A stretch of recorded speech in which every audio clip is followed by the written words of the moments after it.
बिस्मिल्लाहिर्रहमानिर्रहीम। अस्सलामु अलैकुम वरहमतुल्लाहि वबरकातुहू।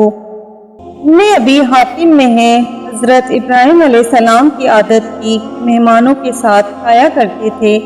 एक दिन आप मेहमानों की जुस्तजू में निकले लेकिन कोई न मिला। वापस आए, घर में दाखिल हुए तो देखा कि एक शख्स खड़ा है। पूछा, ए अल्लाह के बंदे, तुझे मेरे घर में आने की इजाज़त किसने दी? किसने कहा? इस मकान के हकीकी मालिक ने। पूछा, तुम कौन हो? कहा, मैं मुल्कुल मौत हूँ। मुझे अल्लाह ने अपने एक बंदे के पास इसलिए भेजा है, मैं इसे बिशारत सुनाऊं। खुदा ने उसे अपने खलील कर दिया है। ये सुनकर हजरत इब्राहिम अलैहिस्सलाम ने कहा, फिर तो तू मुझे जरूर बताएगा कि वो बुजुर्ग कौन है। खुदा की कसम, मैं जमीन के किसी भी दूर के गोशे में हूँ, मैं जरूर जाकर उनसे मुलाकात करूंगा, फिर अपनी बाकी जिंदगी इनके कदमों में गुजार दूंगा। ये सुनकर हजरत मुल्कुल मौत ने कहा, वो शख्स खुद आप हैं। आपने फिर दरियाफ्त फरमाया, सचमुच मैं ही हूँ? फरिश्ते ने कहा, आप ही हैं।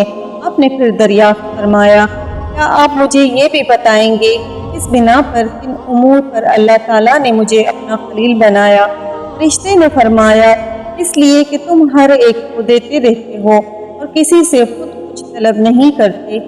रिवायत में है कि जब हजरत इब्राहिम अलैहिस्सलाम को खलील खुदा के मुमताज़ मुबारक लक़ब से खुदा ने मुनक़लिब किया, तब इनसे दिल में इस कदर खौफ खुदा और हुब्बे रब समा गई कि इनके दिल का उछलना दूर से इस तरह सुना जा सकता था जिस तरह फिजा में परिंदों की आवाज़ सुनाई दी जा सकती है।